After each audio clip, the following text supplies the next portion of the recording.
Hello, beautiful friends. Welcome back to Learning Nails and Aesthetics. Keep in mind, I am not AI, so mistakes will be made. Don't forget to check out all of my other videos. I do have hundreds of them. Cosmetology, nails, aesthetics, and some demos of various products and things. And I do have a lot more coming up. Make sure that your notifications are on and you are subscribed. Conduct the client consultation. The client consultation is the discussion with the client that determines the client's needs and how to achieve the desired results. The consultation is one of the most important parts of any service and should always be done before starting the actual service. A consultation should be performed as part of every single service and shop visit. Effective client consultations keep your clientele looking current, feeling good, and above all, satisfied with your services. A happy client means rebookings and referrals for both the business and you. Preparing the client.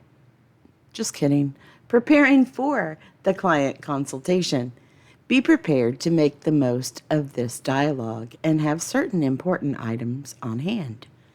A pen and client intake form.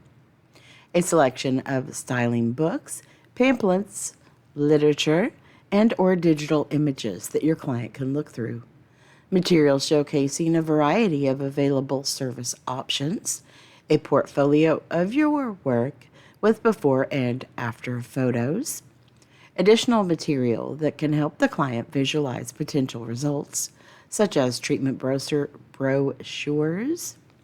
nail rings, or hair swatches. These items are often provided by product manufacturers as selling tools. Figure 3-7. Use a photo collection to help confirm your client's choice. Figure 3-8. Pamphlets and brochures can help present services and their possibilities to clients. Here's a tip. Clients may not list preferences on their client intake form, so it is important to ask in the consultation. The professional can ask clients if they have a gender preference for the professional doing a waxing or a massage procedure, if they would prefer to be in a quieter area of the salon, or if they would be more comfortable with a booster seat. Remember to be non-judgmental in asking these questions. You want the client to feel comfortable and enjoy the services you provide. Gender preference can be very important. Some people don't like a man touching them or a woman touching them. We never know. So always ask. The consultation area. It is the beauty professional's responsibility to find out the client's needs and to make recommendations accordingly. To do so effectively, you will need a freshly cleaned and uncluttered workspace. Make sure that the product bottles, cans, and jars are also clean. Clients should be able to look at themselves in the mirror without having to compete with sticky product bottles, implements, and tools on the station. While it may take time and effort to make your station aesthetically pleasing, the payoff of an effective consultation is worthwhile. Tidy up your workstation in preparation for every consultation. 10-step consultation method. Every consultation should be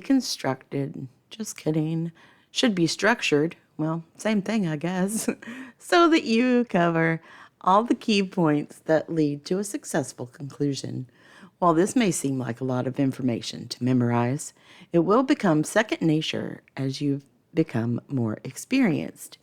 To ensure that you cover all the bases, keep a list of the following 10 key points at your station. Modify the list as needed for each actual service. Number 1, review. Review the intake form. Feel free to make comments that break the ice and initiate conversation with the client. Read the intake form carefully, referring to it often during the consultation process. Also, make notes on the service record card. Some shops will have a joint intake form and service record card. After the service, record any formulations or products that were used and include any specific techniques or goals. This information will be needed for future visits. Number 2, assess. Perform a needs assessment. Discover what the client wants and needs. Start off by assessing the client's current style. Is it classic? Avant-garde? For skin, are they looking to remedy a skin condition or relax and unwind? For nails, are the nails long, short, or somewhere in between? Number 3, preferences. Discover and rate the client's preferences. This will help determine what services will best help the client. Here's a sample question. How would you rate the manageability of your hair on a scale of 1 to 10, where 1 is poor and 10 is excellent? These numerical values will serve as a measuring tool for total customer satisfaction. Other examples of probing questions include: when was the last time you loved your nails? What challenges are you having with maintaining your beard? Number 4, analyze. Analyze the client's characteristics. Assess the state of the client's hair, fingernails, skin, or whatever you will be working on. Taking hair as an example, examine its thickness, texture, manageability, and condition. Is the hair particularly thin on top or at the temples? Check for strong hair growth patterns, including unruly cowlicks. Ask your client what products they use at home and if the products are effective. Analyze the condition of your client's fingers and nails when performing a nail consultation. A hair analysis should check for thickness, texture, manageability, and condition. Number 5, lifestyle. Review the client's lifestyle. Ask the following questions about career and lifestyle. Do you spend a great deal of time outdoors? Do you swim frequently? Do you work with your hands? How much sun exposure do you get? What is your occupation? Describe your personal style. What are your skin, hair, or nail care habits? How much time do you want to invest in maintaining your nails, hair, or skin? Number 6, show and tell. Encourage your client to describe styles or services that they like. Monitor the choices to ensure the services are feasible for the client's hair, skin or nail type, and personal style. Many times, clients desire a service that they may have seen on a friend or heard of a celebrity getting.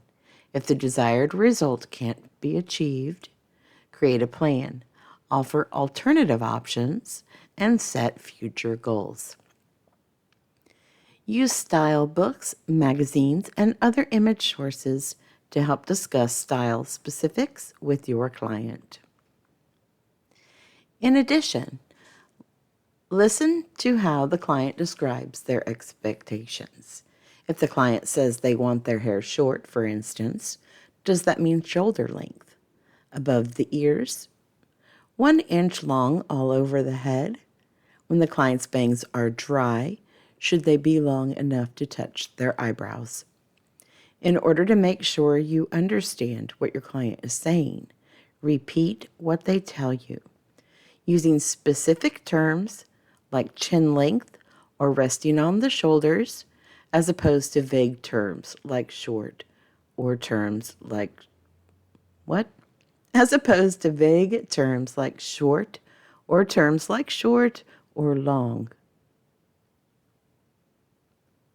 And reinforce your words both with pictures and by pointing to where the hair would fall. Listening to the client and then repeating in your own words what you think the client is telling you is known as reflective listening. It is important to focus on the client and not interrupt while they are speaking. After the client is finished, restate and confirm what was said. Then ask for confirmation to make certain you understand what the client wants or needs. Number 7, recommend. Make recommendations as part of the needs assessment. Once you have enough information, ask the client if you may make some recommendations. Before giving any suggestions, wait for them to give you permission to do so. Then base your recommendations on the client's needs and desires. Narrow your selections in keeping with the following criteria. Lifestyle. The services you choose must fit the client's maintenance ability. I have hiccups. Meet the client's needs and provide options as required. Hair, nail, skin type. Base your recommendations on the client's characteristics. In the case of skin, do they have dry, normal, oily, or a combination skin? For nails, make suggestions based on the client's preferred nail length and shapes. Face shape. For hair, point out hairstyles that would look good with the client's face shape. Is the face narrow across the temple area? If so, you should suggest styles that add a little fullness in this area. The same applies for makeup options. When you make suggestions, qualify them by referencing the above parameters. For example, I think this hairstyle would work well with the texture of your hair. Tactfully discuss any unreasonable expectations that the client expresses based on their characteristics or personal needs. If their hair, nail, skin is damaged, address intensive treatments, better home care products, and lifestyle changes.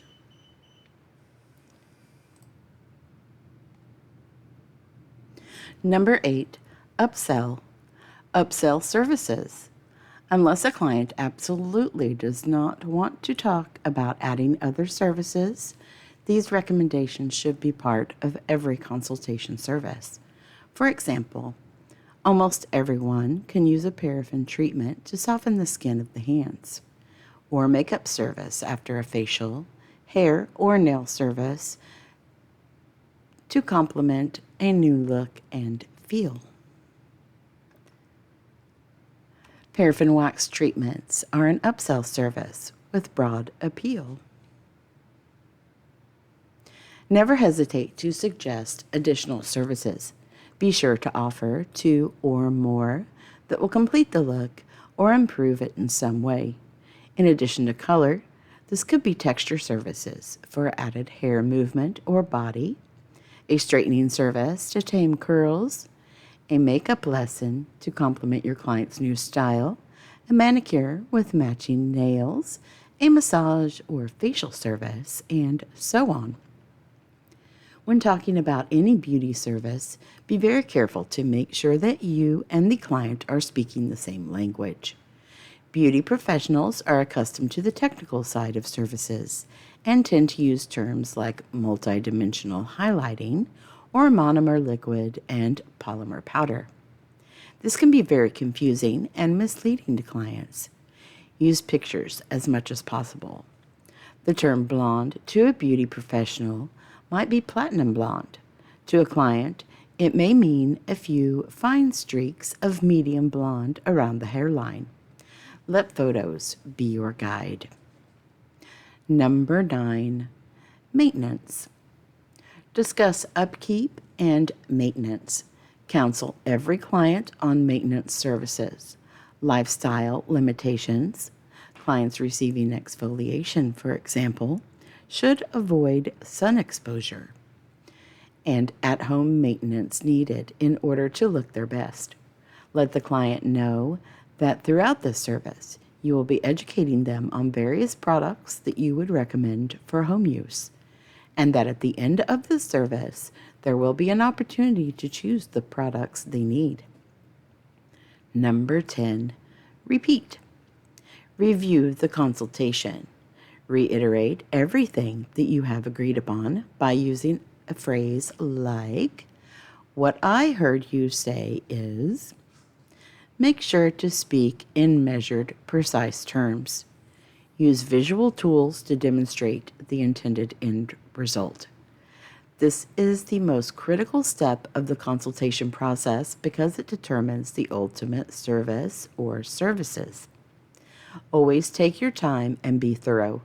Pause for your client's confirmation and ask the client for feedback on the consultation process. After a successful consultation, it is time to conduct the service. Review the completed consultation form and receive confirmation before performing any services. Activity, service, experience. When was the last time you went to a salon, spa, or barbershop for a service yourself? Putting yourself in the client's shoes will help you improve your communication skills in every way.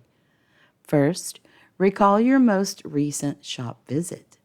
Now write down the following information.